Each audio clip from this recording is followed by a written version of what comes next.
Rachel Turner and Ethan Cole vanished in the Grand Canyon on May 14, 2018.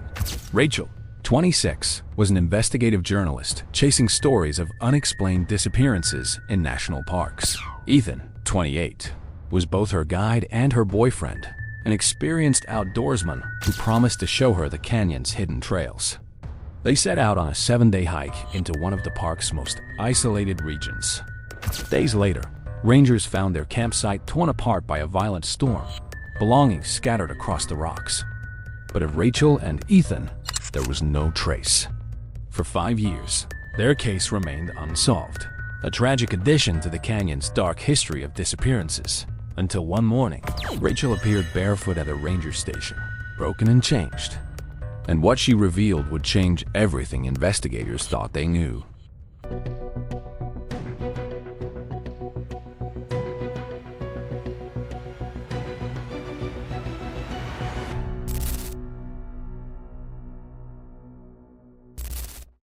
Before the Grand Canyon swallowed their names into silence, Rachel Turner and Ethan Cole were simply two people in love, standing at the edge of something bigger than themselves. Rachel had built her life around questions. At 26, she was already carving out a reputation as a stubborn, relentless investigative journalist. Her colleagues at the small Denver paper where she worked used to joke that she had a missing person radar. If a story involved someone lost, forgotten, or ignored, Rachel was the first to pitch it. She had reported on runaway teenagers, cold cases tucked into dusty filing cabinets, and families who felt abandoned by the system. What drew her in was never the headline. It was the people.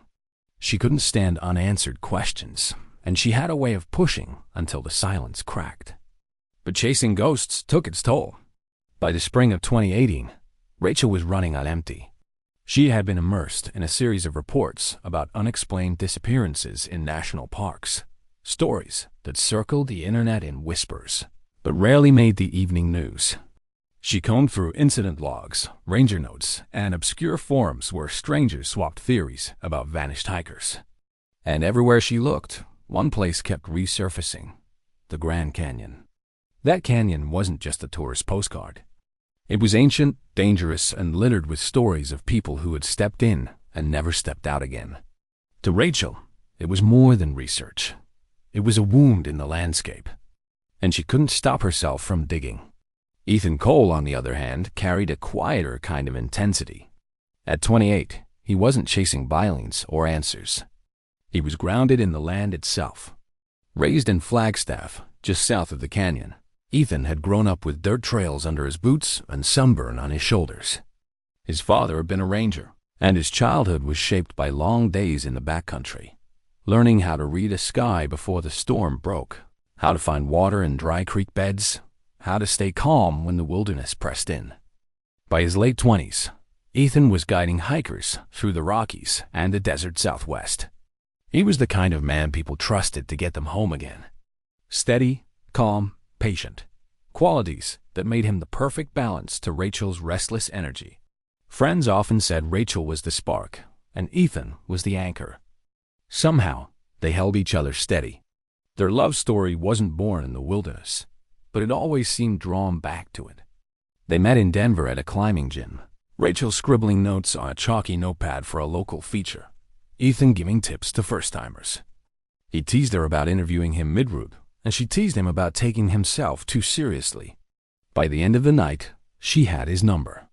By the end of the months, she was driving with him into the Rockies every weekend, learning the difference between the silence of a newsroom and the silence of the mountains. By the spring of 2018, their lives had started to feel like two trains running parallel, her chasing deadlines, him chasing trails. The Grand Canyon trip was supposed to be their convergence. For Rachel, it was a chance to follow the threads of her investigation right to the source. For Ethan, it was a chance to show her the place that had shaped him, to let her see the canyon not as a case file, but as something alive, beautiful, and terrifying. They planned it meticulously. Rachel documented everything: printed maps with highlighted routes, a notebook filled with scribbles about side canyons, old missing person cases she had clipped, lists of places people last saw alive. Ethan packed like a man who had done this 100 times: water filters, freeze-dried meals, a compact first aid kit, and a satellite phone tucked in the side pocket of his pack. To Rachel, the equipment felt like a safety net. To Ethan, it was simply what you carried when the canyon was your destination. Family members would later remember their last conversations with the couple. Rachel called her mother the night before they left, promising that she'd be careful. Her mother later said she could hear the excitement in Rachel's voice, the way her daughter's words tumbled over each other when she was chasing a story. Ethan texted his younger brother a photo of their packed Jeep, gear stacked neatly, Rachel standing beside it with her notebook tucked under her arm. The caption read, "Off the grid. See you in a week." On the morning of May 14th, 2018, they set off before dawn. A gas station receipt marked their stop for coffee and fuel. Security cameras caught them laughing at the counter. Rachel's hair pulled back, Ethan double-checking his topo map against a trail book. At the ranger station, they signed in like hundreds of hikers before them. Ethan's handwriting steady, Rachel's quick and looping. Under expected return, Ethan wrote May 21st. A ranger remembered them well. Not because they were unusual, but because Rachel peppered him with questions about the canyon's history, about disappearances, about whether he had ever seen strange things on the trail. He smiled and shook his head, giving the same warnings he gave every group. The weather turns fast. The trails are unforgiving, and the canyon doesn't care if you're prepared. By midday, they were just another pair of hikers shouldering packs into the silence. Rachel scribbled notes as she walked, Ethan pointing out rock formations and desert plants. They paused for photos, smiling against the vast backdrop of redstone. To anyone watching, it was a couple chasing adventure, wrapped up in each other, utterly unaware that they were stepping into the opening lines of a story that would end in tragedy. Later, when investigators combed through Rachel's belongings, they found one of her notebooks. The first page from that trip was dated May 14th. In hurried writing, she had scrawled a simple line. The canyon doesn't just hold silence. It swallows it. The Grand Canyon has a way of humbling even the most experienced hikers. Its walls rise like ancient cathedrals, painted in layers of time older than memory itself. From the rim, the canyon seems endless, a vast ocean of stone and shadow. To step down into it is to leave the familiar world behind, to enter a place where heat, silence, and gravity dictate the rules. Rachel and Ethan began their descent on the morning of May 14th, 2018. Dawn had barely touched the horizon when they parked their Jeep at a pull-off far from the popular tourist overlooks. The trail they had chosen was little known, one of those backcountry routes that doesn't make it onto glossy travel blogs or casual hiking guides. Ethan had insisted on it. Fewer crowds, he told her. More of the real canyon. Rachel, notebook already in her hand, loved the idea. Their last known photo together, later pulled from Rachel's camera, shows them at the trailhead just after sunrise. Ethan is adjusting the straps on his pack, sturdy and calm. Rachel is turned half toward him, her smile wide, hair pulled back beneath the sun hat. Behind them, the canyon yawns open in pink and gold light, a vast and unbroken silence stretching to the horizon. The first hours were almost deceptively easy. The trail sloped steadily downward, the air still cool from the night. Lizards darted between sun-warmed rocks, and the occasional raven circled overhead, its wings cutting across the pale sky. Ethan pointed out desert primrose blooming in the cracks and the tracks of bighorn sheep in the dust. Rachel paused often, scribbling notes, taking photos, stopping to sketch symbols etched into the stone, petroglyphs left centuries ago by people who had called the canyon home long before modern maps. At one point, Rachel asked him, "Do you ever think the canyon remembers them?" Ethan chuckled softly, but didn't answer right away. Instead, he adjusted his hat against the rising sun and said, "The canyon remembers everything. That's why people disappear here. It doesn't need us." Rachel never forgot. She wrote it down in her notebook that night, circling the words twice. By midday, the descent had grown harder. The sun beat down, burning through thin clouds, and the cool air of morning vanished. The canyon floor shimmered with heat, rising in waves that made the rocks bend and dance. Their packs grew heavier with every switchback. Sweat darkened the fabric of Ethan's shirt, and Rachel's face flushed, but she pressed forward, her determination outweighing the discomfort. At a rest stop shaded by a shallow overhang, Rachel pulled out her phone to send a final message to her sister. The screen flashed no service. She frowned, turning the phone this way and that, searching for a bar of signal. Ethan only smiled and shook his head. "Past this point," he told her, "the canyon keeps you to itself." Rachel typed a quick note anyway, saving it in drafts. Day 1. Amazing views. Feels like the edge of the world. From there, the trail narrowed. Loose shale crumbled beneath their boots, and the sound of stones tumbling into unseen depths echoed long after they fell. Ethan led the way, steady and careful, occasionally pausing to offer Rachel his hand across tricky ledges. She took it without hesitation, her trust in him absolute. They camped that night in a small cove, half sheltered from the wind. Ethan built a modest fire from dry branches, while Rachel sketched the canyon walls in her notebook. The drawings were rough, jagged lines for cliffs, curved strokes for shadow. Beside them, she wrote, "Silence has weight here." Later, investigators would find those pages warped by rain, the ink blurred but still legible. To Rachel, they had been simple observations, nothing more. To those who would pore over them years later, they looked like warnings. On their second day, they pressed deeper. The trail carried them past a dry creek bed, its walls smoothed by floods long gone. Ethan crouched to show Rachel where water once carved patterns in the stone, lines that looked like veins. She traced them with her fingers, murmuring about lifelines in the rock. By late afternoon, clouds began to gather over the horizon. Ethan paused often, studying the sky. His instincts, honed from years outdoors, told him weather was turning faster than forecasts had predicted. Rachel noticed a shift in his voice when he spoke. The casual calm had been replaced with clipped warnings. "We'll need to set camp higher tonight. Keep your pack straps tight. The canyon storms are infamous. They roll in suddenly, dumping sheets of water into narrow slots, transforming dry washes into raging torrents. To tourists, they're a surprise. To locals, they're a threat you never underestimate." But Rachel wasn't afraid. Not yet. To her, it was part of the adventure, something that would add texture to the story she would one day write. She jotted a quick line in her notebook before dusk. "Storms don't chase you here. They wait for you." That night, lightning split the horizon in jagged flashes, illuminating the canyon walls for seconds at a time. Ethan lay awake, listening to distant rumbles. Rachel, curled beside him, whispered questions in the dark about why the canyon had so many stories of the missing, about whether some of them might have stumbled onto trails they weren't meant to find. Ethan didn't answer. Instead, he pressed her notebook closed and said softly, "Sleep. You'll need it." The last message ever sent from Rachel's satellite phone went out the following morning. At 8:12 a.m., a ping registered on the network. It was brief, a single text to her sister. "Incredible views. No service after this. Don't worry, it was the final proof of life." For years, investigators would return to that message, circling the time and location like it might hold a hidden clue. But the canyon doesn't give up secrets in timestamps. It only gives echoes.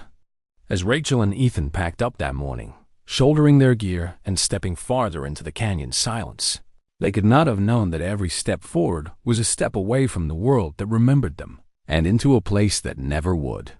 By the third day, the canyon had begun to change. The novelty of descent gave way to something heavier, a weight that pressed into the bones with every step. The air grew thicker, hotter, the walls narrowing into silent corridors of stone. Rachel and Ethan moved carefully, but the canyon had already begun to turn against them. Clouds gathered without warning, rolling in from the west, dragging a gray curtain across the sky. Ethan watched them closely, the same way his father once had, a flicker of unease in his eyes. "Storm's moving fast," he muttered, tightening the straps of his pack. Rachel snapped a photo of the horizon. To her, it was the kind of image that told a story, a wall of weather bearing down on two small figures dwarfed by ancient rock. She scribbled in her notebook, "When storms come here, they don't arrive. They descend." By late afternoon, The first drops fell, large, heavy, splattering dark circles on the sandstone. Within minutes, rain pounded down in sheets, turning the air electric with the smell of wet earth. What had been a quiet creek bed that morning now roared, water surging through it like a beast breaking loose. Ethan led Rachel toward higher ground, their boots slipping in mud, gear strapped tight to keep from being torn away. The storm swallowed sound, lightning splitting the sky, thunder echoing so hard it felt like the canyon itself was cracking open. They found what little shelter they could, a shallow recess beneath a ledge, hardly more than an indent in the rock. Ethan pulled the tarp tight while Rachel clutched her notebook to her chest, shielding it from the rain. Her last legible entry would later be found there, ink blurred and smudged by water. The sky is breaking. When rangers traced their path days later, they found the campsite in ruins. The tent poles snapped like brittle twigs, the tarp flapping torn and useless against the wind. Food packets burst open, scattered across the rocks. Rachel's camera lay cracked in the mud, its lens shattered. A boot, Ethan's, was found wedged between stones downstream, water still dripping from its worn sole. But in that moment, Rachel and Ethan were still alive. They huddled together through the night, soaked to the skin, whispering plans over the howl of the storm. Ethan promised they'd ride it out, that by morning they'd reset camp and keep moving. Rachel believed him because she always did. Morning came with silence. The storm had passed, leaving behind a canyon that looked both washed, clean, and scarred. Mud clung to everything, gear half buried, belongings scattered. Ethan cursed under his breath as he gathered what he could. Rachel sat quietly, staring at the horizon, her notebook limp in her lap. She didn't write that day. What happened next is lost to certainty. Rangers pieced together fragments later, footprints leading away from camp, half erased by runoff. Scraps of cloth caught on thorny brush. A notebook page torn free, its ink streaked into nothing. What's known is that by the time the search teams arrived, Rachel and Ethan were gone. The ranger who discovered their camp, Mark Vasquez, would later describe the scene as eerily wrong. He had been part of dozens of missing hiker calls before. Campsites left behind usually told a story, a half-packed bag, a trail leading away, something to suggest panic or haste. But Rachel and Ethan's site was different. It looked less abandoned than erased, as though the canyon itself had reached up in the night and pulled them away. There were no clear tracks, no drag marks, no signs of animals. The rain had scoured the ground clean, leaving behind only fragments. The broken camera, the scattered food, the lone boot. Families would later cling to these fragments, reading into them meaning that might never have been there. Rachel's parents fixated on her notebook, its ruined pages proof, to them, that she had been writing until the very end. Ethan's father, a man who had spent his life trusting the land, stared for hours at the recovered boot, insisting it meant his son had fought to survive, that he hadn't simply vanished without a trace. But in those first critical days, the evidence only told investigators one thing. The canyon had taken them, and no one knew where. The disappearance caught the attention of local media quickly. Two young professionals, a journalist and an outdoorsman, vanishing in one of the most iconic landscapes in the world. The story had all the elements reporters leaned on: love, adventure, tragedy. Headlines called them the Canyon Couple. Friends described Rachel as fearless, Ethan as steady, their bond unshakable. Photos from their trip, smiling faces against endless red rock, were splashed across every news station. One anchor asked a question that would echo for years: how can two people simply vanish in plain sight? As the hours turned into days, search teams poured in. Helicopters traced the rim, their blades scattering dust into the abyss. Volunteers lined up at dawn, packs strapped tight, ready to scour the trails. Dogs were brought in, noses pressed to clothing retrieved from the camp. They circled, whimpered, then sat, confused, the scent evaporating into nothing. Rachel's last text to her sister: incredible views. No service after this. Don't worry, was replayed endlessly on the news. For her family, those words became a wound, a promise that she was fine when she wasn't. For investigators, it was a timeline marker, proof that as of that morning, they had been alive. Everything after was speculation. The canyon offered no answers. At night, families camped near the ranger station, wrapped in blankets, eyes fixed on the rim as if willing their loved ones to climb back out. Rachel's mother whispered prayers into the dry wind. Ethan's brother refused to sleep, driving the rim roads with headlights cutting through the dark, convinced he might spot movement on the cliffs. But the canyon remained silent. 5 days into the search, officials gathered the families for a briefing. The lead ranger explained what they already feared. The storm had obliterated tracks, washed away evidence, and left behind terrain too dangerous to comb in full. The canyon, he said gently, doesn't always give back what it takes. Rachel's father slammed his fist against the table. Then we'll take it back, he shouted. We'll find them ourselves. But even he knew the truth. By the end of the first week, Rachel Turner and Ethan Cole had become another unsolved line in the long ledger of canyon disappearances. When word of Rachel and Ethan's disappearance spread, the Grand Canyon became the center of a massive operation.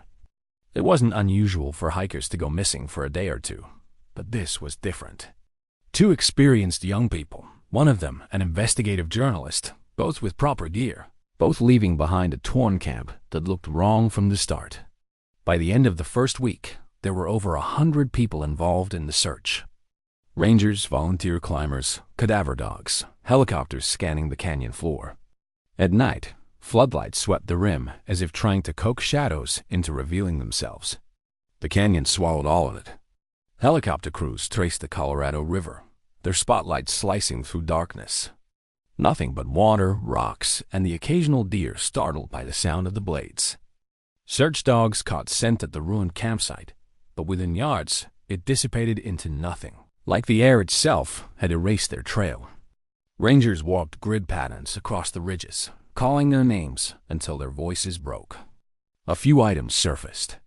Ethan's boot, found days earlier wedged between stones, was confirmed by his younger brother, who recognized the scuffed sole. Rachel's notebook was discovered half buried in mud near the collapsed tent, pages warped, ink blurred. On one legible page, investigators found what looked like a sketch of canyon walls with small figures drawn at the base. The strokes were rough, jagged, as if made quickly. In the corner, half washed away, were words that could only partially be read. Watching us. That line alone fed 1,000 theories. Rachel's family clung to it as proof she had sensed something wrong. Ethan's father dismissed it, insisting it was just his son's fiancée dramatizing a storm. But investigators flagged it, photographing the page under harsh fluorescent light, circling the phrase as if it could point to more than fear. Theories spread faster than facts. The simplest explanation was an accident. The storm had turned trails into rivers, loosened rocks into avalanches. One misstep on slick shale could have sent them plunging into crevices where no searcher could follow. It had happened before. The canyon kept a long record of bodies never recovered. But that didn't explain the notebook, or the fact that 2 people, both experienced and equipped, had vanished together. The second theory was wildlife. Mountain lions had been sighted in the area, and black bears sometimes roamed closer to the river. Yet experts pushed back. A predator attack left signs, blood, tracks, drag marks. Rangers found none. And predators do not erase campsites. Whispers began about foul play. Some believed they had encountered someone dangerous off-trail, a stranger who came in under cover of the storm. Others speculated conflict within the couple. Investigators dug into their past, combing through texts and emails. They found nothing but affection. Rachel wrote about Ethan in glowing terms, calling him the only calm in the storm. Ethan's messages to his brother were steady, filled with plans for the future. Then came the darker rumors. The Grand Canyon had long carried stories of hidden people, off-grid groups, hermits or cults who considered the canyon sacred. Rangers dismissed them as urban legends told around campfires, but locals had their own tales. Hikers glimpsed at dusk who never seemed to register on maps. Fires glowing deep inside canyons where no trails existed. Echoes of chanting in places no one should have been. When Rachel's sketch, the warped page with the words, "Watching us," made its way into media coverage, those rumors exploded. Online forums lit up, debating whether she had seen people in the rocks. Amateur sleuths claimed her notes matched known petroglyphs. Some insisted she had uncovered something bigger, that her investigation into disappearances had led her straight to the very people she was writing about. Rachel's mother refused to believe it. She was documenting history, she told reporters. Not living it? Ethan's father, worn down from endless briefings, snapped back. What if she was right? What if she saw something she wasn't supposed to? The media leaned into the conflict. Headlines split down the middle. Tragic accident in canyon versus vanished journalist may have found cult. TV anchors repeated the phrase faces in the rocks until it became a refrain.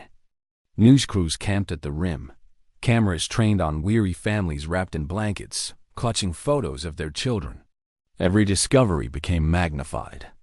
3 weeks in, a volunteer climber radioed in that he had found scraps of fabric snagged on mesquite. Under examination, they appeared to match the sleeve of Rachel's lightweight jacket. Months later, DNA tests confirmed it. But at the time, it was simply another fragment without a body. Searchers expanded their grid, rappelling into hidden chutes, crawling into caves. One ranger described finding a crude fire pit deep inside a side canyon, the ash still faintly gray. Near it lay animal bones, cracked open as if boiled for marrow. No sign of Rachel or Ethan, but for days afterward, whispers spread that someone else had been down there, someone still using those caves. Rachel's parents clung to hope long past reason. They drove out to the rim each morning, waiting by the ranger station for news. Her mother sat for hours with Rachel's notebook, tracing blurred lines with her finger, as if she could will the words back into clarity. Ethan's brother stayed out on the trails until his legs gave out, convinced his brother had survived and was somewhere just beyond reach. But the canyon remained indifferent. By the end of the month, the official search slowed. Helicopters were grounded, dogs were called, volunteers thanked and dismissed. The lead investigator, a ranger named Sarah Delaney, gave the families the words they had dreaded. We have found no bodies. No fresh evidence. At this time, we must suspend large-scale operations. Reporters recorded every second of the briefing. Rachel's mother broke down mid-sentence, her voice dissolving into sobs. Ethan's father stormed out, shouting that the canyon wasn't finished with them. In the silence that followed, theories became all that remained. Accident, animal attack, foul play, or something older, stranger, hidden in the canyon's walls. The canyon offered no answers. It never does. And so Rachel Turner and Ethan Cole became another tragic footnote in the Grand Canyon's history of disappearances. Their names, etched into ranger logs. Their photos pinned on missing person boards. Their families left to haunt the rim, staring down into the shadows that had taken them. For most, that would have been the end of the story. But not for Rachel. When the official search was suspended, it did not feel like an ending. For the families, it felt like a betrayal. Rachel Turner's parents refused to pack away her belongings. Her bedroom in Denver remained exactly as it had been the week she left. Bed neatly made, curtains open to catch the morning light, her desk scattered with books and unfinished notes. Her mother dusted the shelves weekly, careful not to disturb the journal Rachel had left on the nightstand. Its last page dated May 12th. It wasn't just memory. It was ritual. Ethan Cole's father took a different path. A man forged by years in the outdoors, he had always trusted the land. He believed the canyon was harsh but honest, that it punished carelessness, rewarded respect. But when it swallowed his son whole, he turned that trust into guilt. He told anyone who would listen, I raised him for this. I taught him to love the wilderness. And it took him. His words grew sharper with each year, until they were less confession than accusation, hurled at the canyon itself. For a while, the media kept the story alive. Reporters circled the families, microphones pressed forward at vigils, cameras capturing Rachel's mother clutching her daughter's smiling photo against her chest. News anchors replayed Ethan's last text to his brother, off the grid. See you in a week. But stories fade when there are no new developments, and the canyon, as always, remains silent. Within months, The disappearances slipped from national headlines into the realm of whispered speculation. Online forums picked it up where the news left off. On Reddit threads and amateur true crime blogs, strangers pieced together fragments. The ruined campsite, the notebook sketches, the single boot. One user insisted the sketch Rachel made, the blurred page with the half-legible words, "Watching us," was evidence she had seen cult members. Another claimed the boot wasn't washed downstream by rain at all, but planted as a distraction. Conspiracies bloomed like weeds. Some suggested they had staged their own disappearance, pointing to Rachel's interest in missing person cases as evidence. Others whispered about secret government tunnels beneath the canyon, or experiments hidden in its depths. But most circled back to the same story, that they had stumbled onto something they weren't meant to find. Every new theory was another wound for the families. Rachel's sister, tired of strangers dissecting her sibling's life, begged online communities to stop. She wasn't a mystery, she wrote in one post. She was a person, but the canyon had a way of stripping people of their humanity, reducing them to symbols in a story too vast to hold. As years passed, life edged forward for everyone except the families. Rachel's mother spoke of her in the present tense long after others had given up. On her daughter's birthday, she baked a cake, placing a single candle in the center, waiting for her to come home. Ethan's younger brother took over the family gear shop, but never sold the pack his brother had used. It sat on the back wall, dusty but untouched, as if he expected Ethan to walk in one day and reclaim it. The canyon did not relent. Between 2018 and 2022, more hikers vanished in its depths. Some were found weeks later, bodies broken on unseen ledges. Others were never recovered at all. Each new case was a fresh cut for Rachel's and Ethan's families, proof that their children had not been an anomaly, that the canyon still demanded its toll. Every now and then, rumors reignited hope. A hiker claimed to see a signal flare one night near Horseshoe Mesa. Search teams scoured the area but found nothing. A trail runner swore she spotted a woman with tangled hair and hollow eyes watching from a cliff. Rangers dismissed it as imagination in the heat. But the story spread anyway. For Rachel's father, each rumor was salt in the wound. He drove to the canyon whenever a new sighting was reported, staring down into its depths, whispering his daughter's name like a prayer. His wife begged him to stop, but he couldn't. He said he could feel her down there, like the canyon itself was holding her breath just out of reach. By the third year, even those closest to them began to fracture under the weight of silence. Rachel's parents disagreed on whether she was alive. Ethan's father wanted to believe his son had died quickly in the storm. His brother clung to the idea he was still alive, somewhere deeper than anyone had looked. Families that had once held vigils together began to grieve separately, their pain too jagged to share. The canyon, indifferent, gave nothing back. For investigators, the case became a closed file in a drawer labeled unsolved.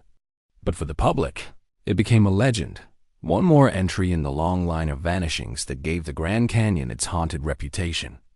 Tourists walking past missing person boards pointed to their photos and whispered, "That's them, the couple who never came back." Guides told their story on long hikes, sometimes to caution, sometimes to thrill. The canyon had turned Rachel and Ethan into cautionary tales. On the 5th anniversary, both families returned to the rim. They stood in silence near the trailhead where Rachel and Ethan had been last seen. Flowers were placed on the ground. Rachel's sister read aloud the last text her sibling had sent, her voice breaking on the words, "Don't worry." Ethan's father didn't speak. He only stared into the horizon, jaw set tight, as if daring the canyon to answer him. By then, hope had become something fragile, something whispered more than spoken. No one expected what came next. Because in the summer of 2023, 5 years after she vanished into silence, Rachel Turner stepped barefoot into a ranger station, scarred, broken, and carrying a story too dark for anyone to believe. On the morning of June 3rd, 2023, the ranger station at Phantom Ranch was quiet. The heat was already pressing down, cicadas buzzing in the brush, the kind of silence that comes before another blistering summer day. Inside, 2 rangers were sorting supplies when the door creaked open. At first, they thought it was just another hiker, someone exhausted, maybe dehydrated. But when the woman stepped inside, barefoot and trembling, everything in the room shifted. Her clothes hung in tatters, sun-bleached and caked in dirt. Her hair was a wild tangle that fell across her face. Her skin, pale in some places, burned raw in others, bore lines that weren't just scratches, but deep scars that looked deliberate. Her lips were cracked, her eyes wide and unfocused, like she wasn't sure if the ground beneath her was real. For a moment, no one spoke. Then the woman whispered a name. Rachel Turner. The words landed heavy. The Rangers froze. They knew that name. Everyone in the park did. It was printed on the missing person flyers, still pinned on bulletin boards. The smiling photo of a young journalist standing beside her boyfriend at a trailhead. A case that had haunted them for 5 years. A case they'd quietly stopped talking about because no one wanted to admit it was unsolved. And here she was. One of the Rangers, a veteran named Mark Vasquez, stepped forward cautiously, as if afraid she might vanish again. "Rachel?" he asked, voice low. She blinked, swayed on her feet, and whispered something else. "He's gone. Don't let them find me." Then her knees buckled as she collapsed onto the floor. The Rangers rushed to her side. Her body was frail, bones pressing sharp against skin. When they tried to lift her, she flinched violently, as if expecting a blow. Her hands clawed at her chest, covering a series of crude, ink-black markings burned into her skin, symbols no one there recognized. They wrapped her in a blanket and radioed for immediate medical evacuation. Even as the call went out, Rachel trembled, whispering fragments no one could string together.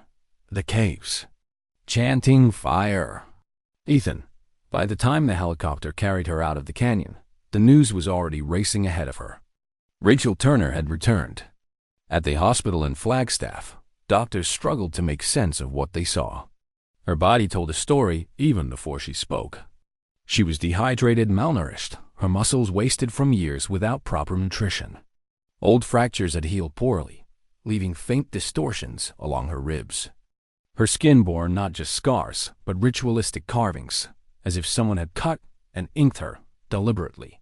She recoiled at fluorescent lights, clutched at shadows on the wall, and refused to let anyone shut the door fully. When nurses tried to take her blood pressure, she ripped the cuff away and curled into herself, whispering, "No more. No more." The first people allowed into the room were her parents. They barely recognized her. Her mother's hand shook as she brushed dirt from Rachel's cheek. "Baby, it's me," she whispered. "It's Mom." Rachel blinked as if dragging her mother's face into focus from another lifetime. Then she broke, sobs tearing out of her as she clutched her mother like a child. Her father stood stiff at the foot of the bed, tears brimming in eyes that hadn't wept in years. For hours, no one asked questions. They simply sat there, holding her hands, whispering prayers, as if afraid that pressing too hard might shatter her all over again. When investigators finally entered, they moved carefully. They had waited 5 years for answers, but they knew pushing too quickly could close Rachel off. She gave them fragments, never more than a sentence before breaking down. "He burned. They made me watch. They're still there." Each word sent a chill through the room. Each phrase raised more questions than it answered. When they pressed for Ethan, she only shook her head, covering her face with trembling hands. "He's gone," she repeated. "He's gone." News of her return spread like wildfire. Television anchors interrupted broadcasts, calling it a miracle survival. Online forums lit up with theories, some welcoming her back, others already doubting her story. How does someone vanish for 5 years and just walk back? One commenter wrote, "She's lying." Another replied, "Look at her." No one makes that up. Rachel had become the center of a storm again, but this time she was alive to see it. Her condition fascinated and unsettled the public. She wasn't the vibrant young journalist from the missing person posters anymore. She was gaunt, hollow-eyed, carrying scars that made people flinch. To some, she was a miracle. To others, she was a warning. The FBI was called in, along with state authorities. They interviewed the Rangers who had seen her arrive barefoot, collected her tattered clothing as evidence, photographed every scar and marking. Specialists pored over her body like a map, trying to decipher the crude symbols carved into her arms and chest. Anthropologists debated whether they resembled indigenous markings, though none matched known traditions. Privately, one investigator admitted, "It looks less like culture and more like control. Like someone wanted to make her theirs." Her first extended statement came 2 weeks later, in a dimly lit hospital room, her voice hoarse but steady. She sat with 2 agents and a recorder on the table between them. "They took us," she said softly. "We thought it was the storm, but it wasn't. They were waiting." The agents leaned forward, but before she could continue, her hands shook violently. She pressed her palms against her eyes, whispering, "No, not yet." The interview ended there. Her parents begged the public for patience. "She's alive," her mother said at a press conference, clutching Rachel's hand. "That's all that matters right now. She's alive." But patience was not something the world gave easily. Journalists dug into her old work, republishing her articles on disappearances, framing her return as an eerie twist of fate, the reporter who had become her own story. Others demanded answers about Ethan. Why had she returned alone? What had happened to him? Rachel refused to speak about him at first. Every time his name was mentioned, her body stiffened, her gaze fixed on the middle distance as if replaying something no one else could see. Nurses said she woke screaming his name at night, clawing at the air as if trying to pull him back from fire. In those first fragile weeks, one truth was clear. Rachel Turner had returned from something unspeakable. She had survived 5 years in a place no one should survive. But her words, fractured, terrified, unfinished, hinted at something darker than even her disappearance had suggested. And investigators were only beginning to realize that Rachel's return was not the end of the case. It was the beginning of a new one. Doctors are trained to speak in measured tones, to turn even the most unsettling findings into clinical language. But when the medical reports on Rachel Turner were compiled, they read less like a chart and more like a catalog of survival against impossible odds. Her body was a map of suffering. She weighed just over 90 pounds. Muscle mass had wasted away, leaving her arms and legs thin and brittle. Her skin bore the marks of years in harsh conditions, calloused in some places, burned in others. Across her torso and arms were a lattice of scars, some jagged as if torn by accidents, others deliberate, carved with precision. Several were filled with black pigment, ink pressed into healing wounds until it became permanent. The doctors struggled to categorize them. These weren't tattoos in the conventional sense. They looked like symbols of belonging or ownership. Old fractures told their own story. 2 ribs had been broken at different times and healed without medical care. A hairline crack in her left wrist suggested a fall from height. Her ankle bones showed signs of repeated stress. Each injury whispered of pain endured quietly, long before anyone knew she was alive to feel it. Internally, malnutrition had left her body depleted. Iron levels dangerously low. Electrolytes unbalanced.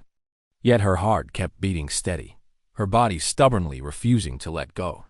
One doctor wrote in the margins of her chart, "Survival itself is unexplainable." The psychological evaluations painted an even darker picture. Rachel startled at the smallest noises, a dropped clipboard, a door closing too quickly. Bright lights sent her into trembling fits. When orderlies tried to close blinds, she panicked, begging them not to take away the sky. At night, her screams carried down hospital corridors. Nurses described her waking in violent jolts, thrashing at unseen hands, shouting Ethan's name until her voice broke.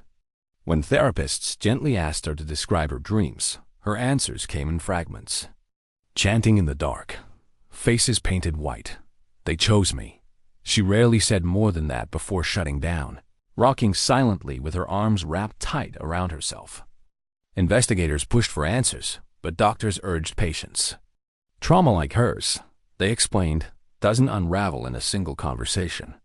It leaks out slowly, sometimes in whispers, sometimes in bursts that leave her sobbing and incoherent. Her family tried to bridge the silence. Her mother spent hours at her bedside, brushing her tangled hair, telling her stories of home. She reminded Rachel of childhood summers at the lake, of birthdays with confetti cakes, of the dog that still waited at the back door. Sometimes Rachel smiled faintly. Other times she wept, whispering, "It feels like another life." Her father's approach was different. He sat in the corner, quiet, his grief too raw to shape into words. He watched his daughter like a man afraid that if he blinked, she might vanish again. The markings on her body became a point of obsession for investigators. They brought in anthropologists, cultural historians, even experts in ancient symbology. Some claimed the designs resembled snakes coiling into circles. Others saw crude depictions of flames. None matched known traditions of the region. One anthropologist finally admitted, "It doesn't look cultural. It looks ritualistic." Like they wanted to make her part of them. For Rachel, the markings were more than ink and scars. They were reminders she could never erase. When nurses tried to dress her wounds, she clawed at her skin, whispering, "Don't touch. Don't wake it." In therapy sessions, she sometimes slipped between lucidity and terror.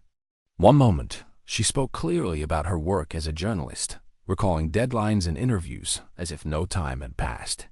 The next, her eyes glazed over, and she spoke as if she were still underground. They light the fires. They sing to the stones.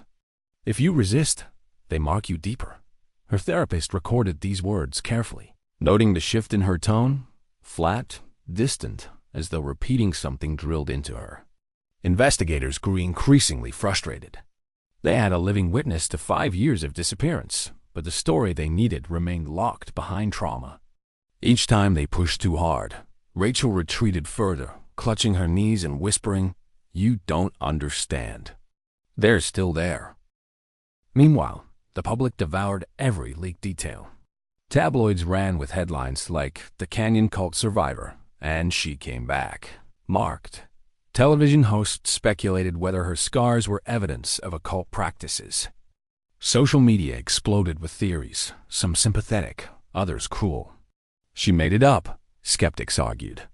She staged it for fame, but those who saw her photos, hollow-eyed and trembling in a hospital gown, knew this was no performance. Behind closed doors, the FBI debated their next step. They had to treat her testimony as both fragile and critical. If she had survived captivity in hidden caves, as her fragments suggested, then somewhere in the Grand Canyon there existed a group capable of kidnapping, imprisoning, and torturing people for years. And if that was true, Rachel might not be their only victim. But Rachel wasn't ready to testify. Not fully. Her first extended session with agents lasted less than 20 minutes. She stared at the recorder on the table, hands trembling, then finally whispered, "They took us because we heard them." Ethan wanted to leave. They wouldn't let him. The room froze. One agent asked carefully, "Who are they, Rachel?" Her gaze dropped to her scarred arms. She pressed her palms against the marks as if to hide them. "You don't speak their name," she said finally. "If you do, they hear you." That was the end of the session. Her doctors explained afterward that survivors of prolonged captivity often cling to the rules of their abusers long after escape. To Rachel, silence wasn't avoidance. It was survival. She believed speaking too much would bring them back. The more Rachel revealed in pieces, the clearer one truth became. She hadn't simply been lost. She hadn't wandered for years and found her way back. She had been held, controlled, broken down and remade into something the Canyon Cult considered theirs. And though her body was free, her mind was still chained to the darkness beneath the canyon. By the end of her second month back, Rachel had given investigators only fragments. Chanting, caves, fire, Ethan gone. But even those fragments were enough to terrify. Enough to convince officials that something sinister had unfolded beneath the Grand Canyon, and that Rachel Turner's story was only just beginning to unravel. The first time, Rachel Turner sat across from federal investigators in a secured interview room. The air was thick with silence. 2 agents sat opposite her, a recorder blinking red on the table between them. A nurse waited just outside the door in case she broke down. Rachel sat wrapped in a hospital blanket, her hands trembling as she traced the lines of the fabric like she was following a map. They didn't start with questions. They started with patience. One agent introduced himself softly, told her she was safe now, that no one could hurt her here. Rachel nodded faintly, though her eyes remained fixed on the floor, as if expecting shadows to gather there. Minutes passed before she spoke. "They were waiting for us," she whispered. The agents leaned forward, careful not to break the moment. "Who was waiting, Rachel?" Her lips pressed together, trembling. Then, barely audible, "The ones in the caves." It was the first time she admitted that she and Ethan had not simply been lost. They had been taken. According to her fragmented recollections, it began the night of the storm. Rachel and Ethan had sought shelter beneath the ledge, rain hammering the tarp, thunder shaking the canyon. At some point in the night, Rachel thought she heard something beneath the roar of water, chanting, faint and rhythmic, threading through the storm. At first, she thought it was wind curling through the rocks. But Ethan heard it too. He sat up, listening intently, his face pale even in the lightning's glow. "That's not the storm," he told her. When the rain subsided, the chanting remained. They packed quickly, intending to climb higher ground. But before dawn, they realized they were not alone. Figures appeared at the edges of their camp, human shapes draped in animal skins, their faces smeared in pale clay that glowed in the moonlight. Rachel said their eyes looked hollow, reflective like glass. "They moved without sound," she whispered. "Like they belonged to the canyon more than we did." Ethan tried to confront them, shouting for them to stay back. But the figures did not retreat. They surrounded the camp, and when Ethan reached for his pack, one of them lunged. Rachel remembered screams, hands gripping her arms, a blow to the side of her head. The world dissolved into darkness. When she woke, she was underground. Her description of the caves came slowly, piece by piece over several interviews. She spoke of tunnels that twisted like veins through the rock, of chambers lit by fires that never seemed to go out. The air was heavy with smoke and chanting, always chanting. Symbols were carved into the stone walls, spirals, snakes, eyes that seemed to follow her wherever she turned. She and Ethan were kept together at first, their wrists bound, watched by silent figures who never removed the clay from their faces. The cult, as Rachel described them, called themselves the Weeping Serpents. They believed the canyon was alive, a god that demanded offerings in exchange for protection. "They told us we had been chosen," Rachel said, her voice breaking. "Not to live, to give." Her recollections of Ethan's final days were jagged, but one detail never changed. He resisted. He refused to chant, refused to kneel, refused to eat the food they gave. He told Rachel they had to find a way out, that if they gave in, even for a moment, they'd never leave alive. One night, the cult dragged him into the central chamber, Rachel forced to follow. The air was thick with smoke, drums pounding against the cave walls. Figures circled a pit where flames roared higher than seemed possible underground. Rachel screamed until her voice broke, but rough hands held her still. "They burned him," she whispered. "They burned him because he wouldn't bow." Tears streaked her hollow face as she spoke those words, her body shaking. She covered her ears, as though she could still hear his screams echoing off the stone. The agents paused the interview there, shaken themselves.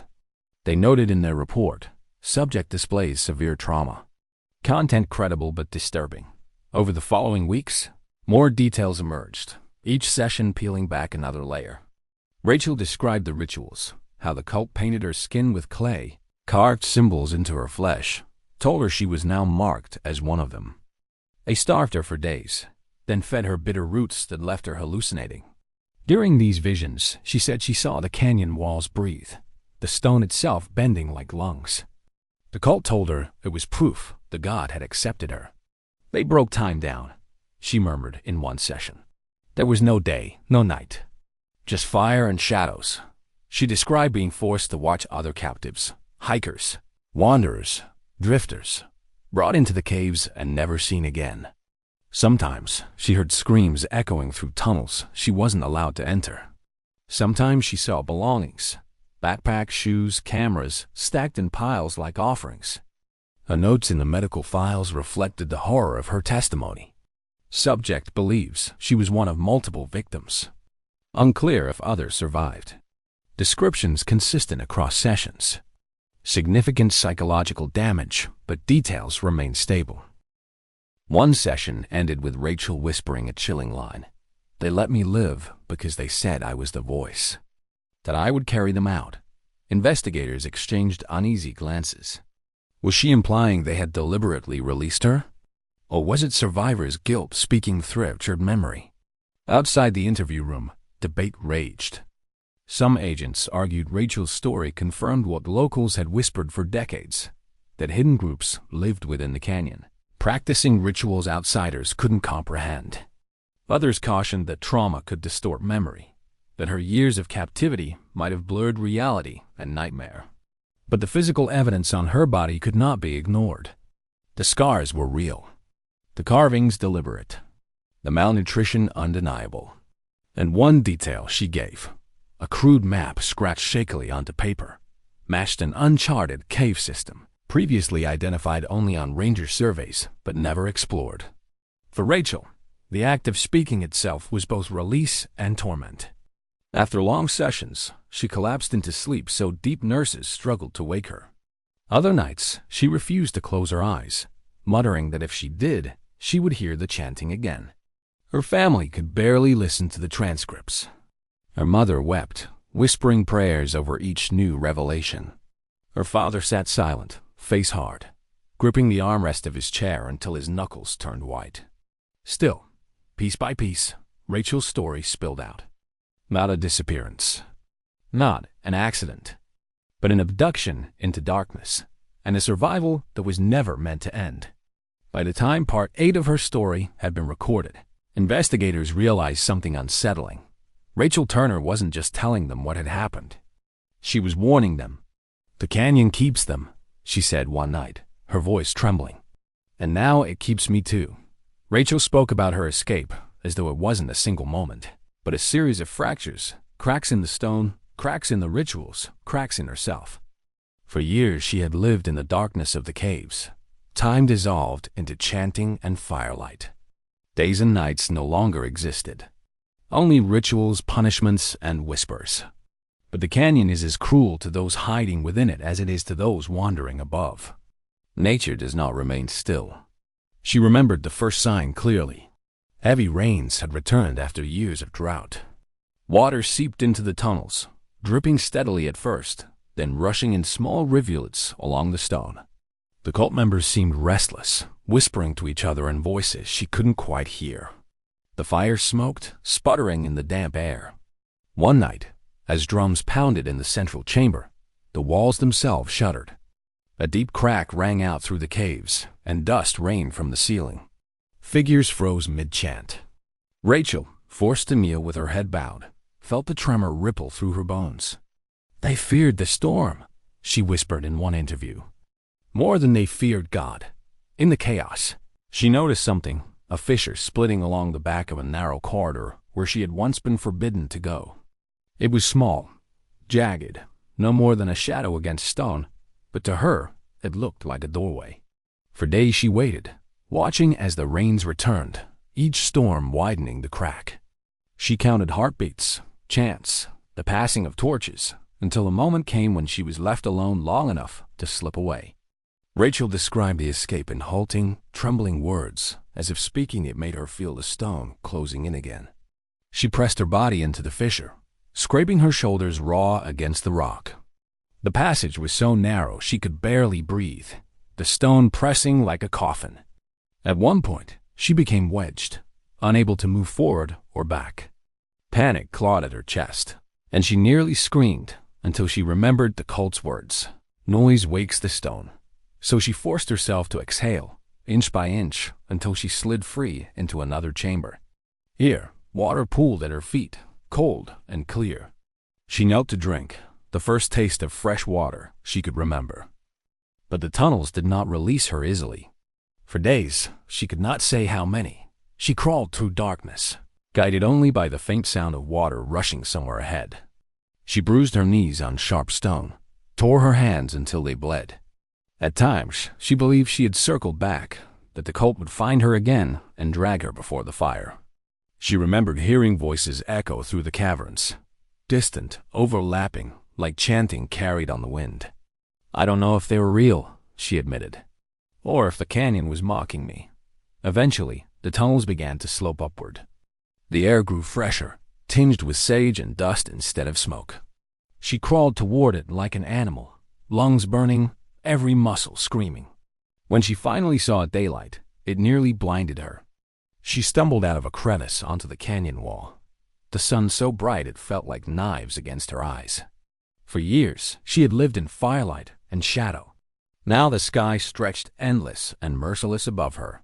She collapsed against the rock, sobbing, the warmth of the sun burning her skin but reminding her she was no longer underground. Her ordeal was far from over. Rachel had no shoes, no food, no sense of where she was. The canyon stretched around her in brutal silence, cliffs rising sheer, the Colorado River a distant ribbon of silver. She wandered barefoot across jagged stone, every step tearing the soles of her feet until they left streaks of blood. At night, she shivered under open skies, listening to coyotes cry across the mesas. She dreamed of Ethan's screams, waking with her throat raw from silent sobs. In the darkness, she swore she still heard chanting carried on the wind. By day, she scavenged what she could: cactus fruit, stagnant pools of rainwater. More than once, she considered giving up, lying down to let the canyon finish what the cult had started. But some small ember inside her, the same will that had carried her through 5 years of captivity, refused to die. Rachel described one moment with clarity, her voice flat as though still caught inside it. She had collapsed on a ledge, too weak to stand, when she noticed movement far below. A group of hikers, tiny figures tracing a trail along the canyon floor. She tried to scream, but her voice cracked into nothing. She waved her arms, but the distance was too great. The hikers never looked up. I realized then I was still invisible, she whispered. Even in the light, the canyon wanted me hidden. She pushed on. By the 4th day, at least by her own sense of time, she stumbled into a narrow wash. The ground was littered with driftwood from recent floods. She followed the channel, praying it would lead to a trail.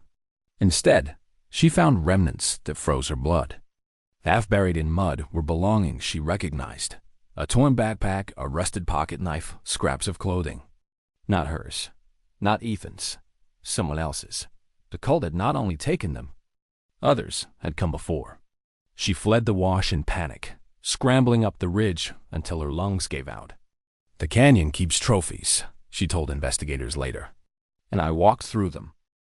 Finally, after what felt like weeks but was likely only days, she saw a sign of the world she had thought lost forever: the faint outline of a ranger station, half hidden by trees at the base of a distant slope. She remembered crawling more than walking toward it, her body giving out with every step. By the time she reached the door, she was no longer sure if she was alive or still hallucinating. She whispered her name, begged them not to let them find her, and collapsed. For investigators, Rachel's escape was both miraculous and haunting. Her testimony about the fissure caused by heavy rains suggested a natural collapse had disrupted the cult's stronghold. But what unsettled them most was her insistence that she had not escaped on her own. "They let me go," she told them one night, eyes hollow. "They said I was marked, that I would carry their truth outside, that one day I would bring others back to them." It was a possibility investigators didn't want to consider, that the cult had deliberately released her, knowing she would speak, knowing her story would plant fear and fascination in equal measure. Rachel Turner had survived the impossible. She had clawed her way back into the sunlight after 5 years in darkness. But survival came with a cost. Every scar on her body, every whisper in her dreams, reminded her that escape was not freedom. And as she told her story, investigators realized something chilling. Rachel wasn't certain she had outrun the cult at all. "The canyon doesn't lose people," she said softly. "It lends them out. And one day, it takes them back." For law enforcement, Rachel's escape did not mark the end of the case. It reopened it in ways no one expected. A disappearance had become an abduction. An unsolved mystery had become a criminal investigation. And the canyon itself, already infamous for its silence, had suddenly become a crime scene stretching for miles. The FBI took the lead. Special agents arrived in Flagstaff within days, joined by park rangers, state police, and forensic teams. Rachel's testimony, though fragmented, gave them something they hadn't had in 5 years: direction. She had spoken of caves, twisting tunnels, firelit chambers, markings carved into stone. She had drawn crude maps, shaky lines scrawled with trembling hands, showing fissures and pathways she remembered. At first glance, they looked chaotic. But when investigators laid her sketches over ranger surveys of the canyon, they noticed disturbing alignments. One of her drawings matched a side canyon known to only a handful of experienced climbers. Another lined up with an uncharted cave system identified in geological reports, but never mapped. "This isn't random," one agent said in a briefing. "She's describing real terrain." Teams were dispatched to search. Rangers rappelled into side canyons, spelunkers crawled through narrow crevices. Drones buzzed overhead scanning for openings in the rock. For weeks, they combed the areas Rachel's sketches suggested. They found traces. Deep inside one fissure, investigators discovered a fire pit. The ash was long cold, but carbon testing showed it had been used within the last decade, well within Rachel's captivity. Nearby, bones were scattered, most animal, but at least 2 fragments human. Forensic analysis later confirmed them as belonging to unidentified adults. In another chamber, searchers found remnants of crude tools, sharpened stone, fragments of clay smeared on the walls in circular patterns. Photographs showed spirals, snakes, eyes carved with blunt instruments. The markings matched those inked into Rachel's skin.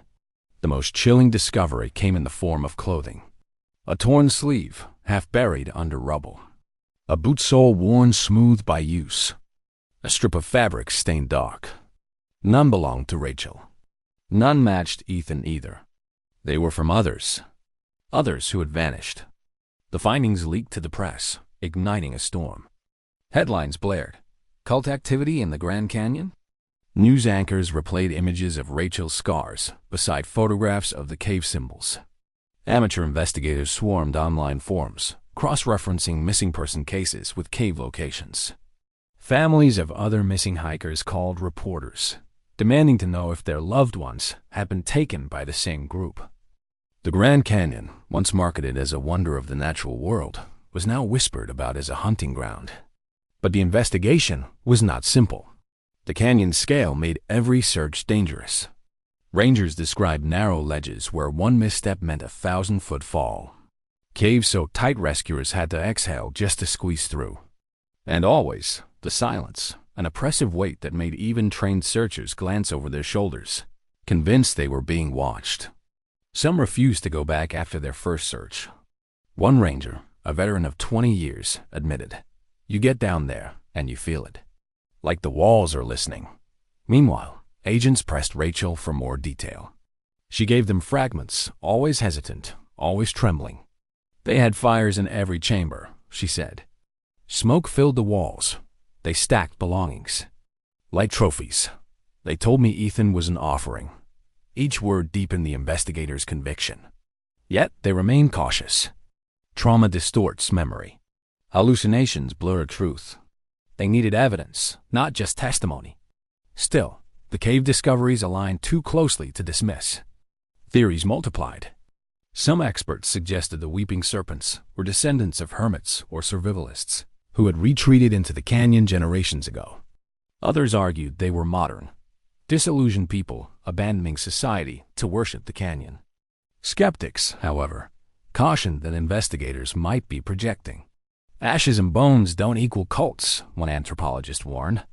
"We're seeing what we expect to see." But for Rachel, there was no doubt. "They live there," she whispered in one late interview.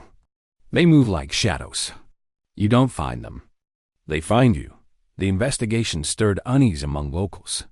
In towns bordering the canyon, rumors that had long been told quietly around campfires were now spoken openly. Hunters recalled strange drumming at night. River guides swore they had glimpsed figures watching from cliffs.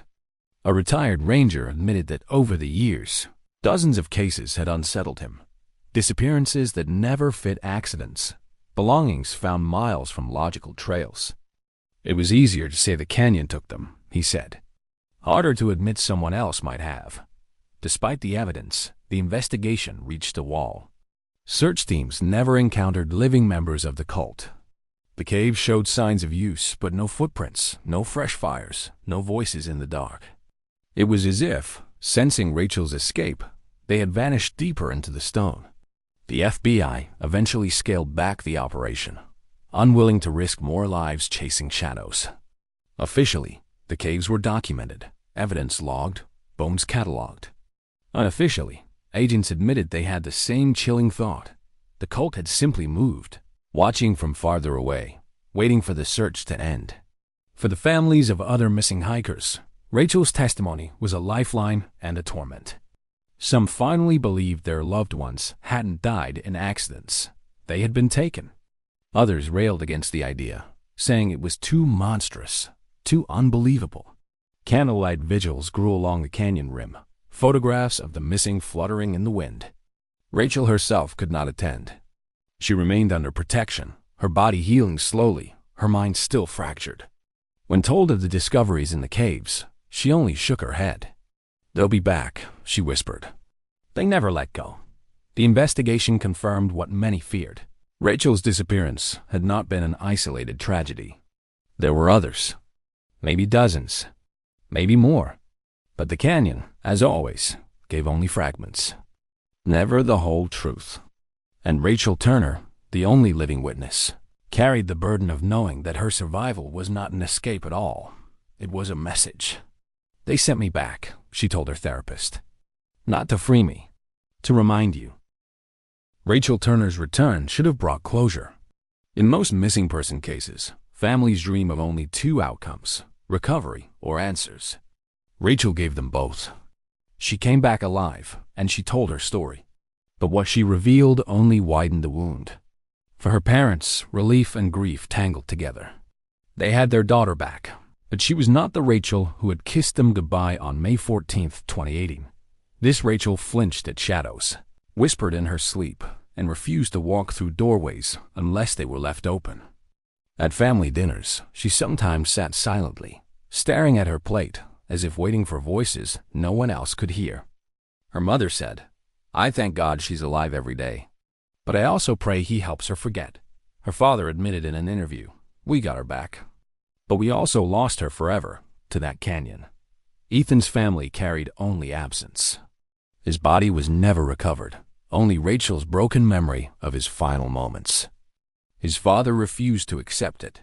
He told reporters, "If there are caves, then there are bodies. Until I see my sons, I will not believe he's gone." His brother, quieter, admitted to friends, "Part of me wishes Rachel hadn't come back." At least then, we could have all imagined they went together. The wider community was left fractured.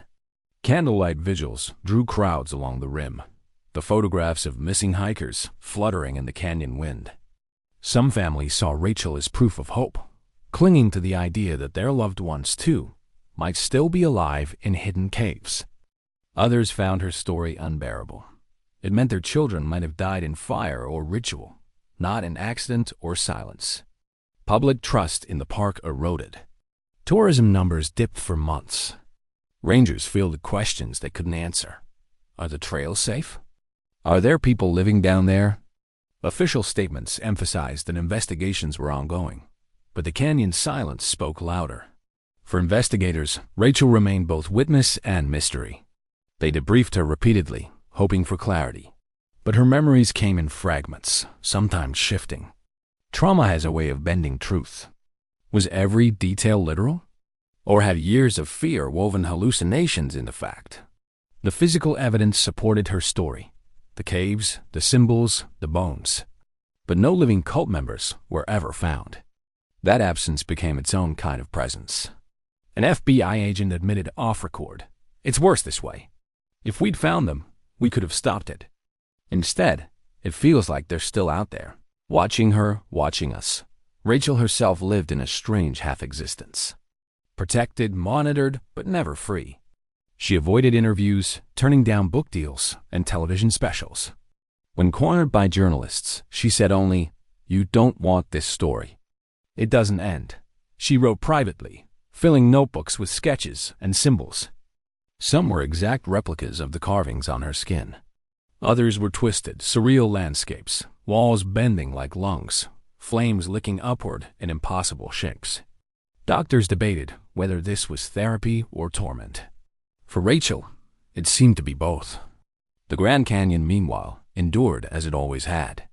The sun rose and fell over its cliffs. Tourists snapped photos at overlooks. Raft guides steered groups along the Colorado. But for those who had listened to Rachel, the canyon no longer looked the same. Its shadows felt heavier, its silence less peaceful. Locals whispered that the canyon had been marked now, that her return had broken something sacred. Guides told stories of her escape on night trips, their voices low, passengers clutching jackets tighter. Hikers swore they heard chanting when the wind moved just right. Online, the legend grew. Forums dubbed her the marked survivor. Videos dissected her interviews, pausing on every tremble of her voice. Conspiracy channels claimed the government had covered up proof of the cult. Some insisted Rachel herself was part of it, sent out as a messenger. For every person who dismissed her, there were others who believed her completely and feared what it meant. The story's ending, if it could be called that, came not in an official report, but in Rachel's own words. Months after her return, during a therapy session recorded for medical records, she spoke a line that would later leak online, haunting everyone who read it. "They didn't lose me," she said softly, staring out the window at the night sky. "They sent me back. And one day, they'll come for me again. The canyon keeps its secrets. It swallows storms, footprints, voices." It took Rachel and Ethan and gave only one of them back, broken and branded with shadows. For 5 years, their case was silence. Rachel's return was not an answer, but another question, darker, deeper, one that left everyone staring into the abyss with new fear. The Grand Canyon had always been a place of wonder. Now it was something else. A reminder that some places do not forgive, some stories do not end, and some shadows are never meant to be pulled into the light. 5 years of silence had turned Rachel Turner into a photograph on a missing person board. Her name had become one more in the canyon's long ledger of vanishings. Then she came back, scarred, broken, whispering fragments of something too dark to comprehend. But her return did not solve the mystery. If anything, it deepened it. Investigators had evidence of caves, of fires and bones, of symbols carved into stone and into Rachel's flesh. They had fragments of testimony describing rituals, chanting, a cult calling themselves the Weeping Serpents. Yet they never found living members. No arrests were made. No clear answers were given. The canyon, as it always had, yielded only fragments. For Rachel's family, her return was both miracle and torment. Her mother prayed beside her bed, thanking God for her survival, begging him to wipe away her memories. Her father carried guilt like a second skin, convinced he had failed to protect her from the very stories she once chased. Every day they tried to stitch her back into a life she no longer recognized, but every night her screams tore through the house, reminding them that part of her was still trapped in the dark. For Ethan's family, there was no comfort at all. They had Rachel's story, but not his body. They had her word that he had resisted, that he had died defiant in the flames. But without remains, doubt lingered. His father wandered the rim trails, staring into shadows, convinced that one day he would hear his son's voice echo back. His brother left Ethan's old hiking pack untouched in their shop, as if waiting for him to walk through the door. The public turned the couple into symbols. Tourists pointed at their photographs, whispering about the ones who disappeared. Guides told their story at night hikes, voices dropping low, visitors glancing nervously at the dark beyond the firelight. Online, Rachel became legend, the marked survivor. The woman who came back carrying scars like language, warnings written into her skin. But for Rachel, there was no legend, only survival, heavy and endless. In therapy, she spoke of the cult not as people, but as shadows. They live inside the canyon, she said. It breathes them out and swallows them again. She insisted they had let her go, had chosen her to carry their truth outside. "I wasn't freed," she told her doctor. "I was sent." Her words unsettled even those trained to analyze trauma. Survivors often carry guilt, but Rachel's conviction went deeper. It wasn't that she had escaped them. It was that they had chosen her, marked her, bound her to them in ways the world could not sever. In one late-night session, recorded quietly by her therapist, Rachel stared at the window for a long time before speaking. "They didn't lose me," she whispered. "They sent me back. And one day, they'll come for me again." The Grand Canyon remains silent, vast, a place of wonder, beauty, and danger. For tourists, it is still a destination. For those who know Rachel's story, it has become something else, a reminder that some landscapes do not just shape history, they consume it. Every year, more people vanish within its depths. Most are found. Some are not. Their names are added to the boards at ranger stations, their faces fading in the sun. Families leave flowers. Volunteers search trails. And the canyon keeps its silence. Rachel Turner's return should have been a closing chapter. Instead, it became another beginning, proof that the canyon does not always bury its secrets in stone.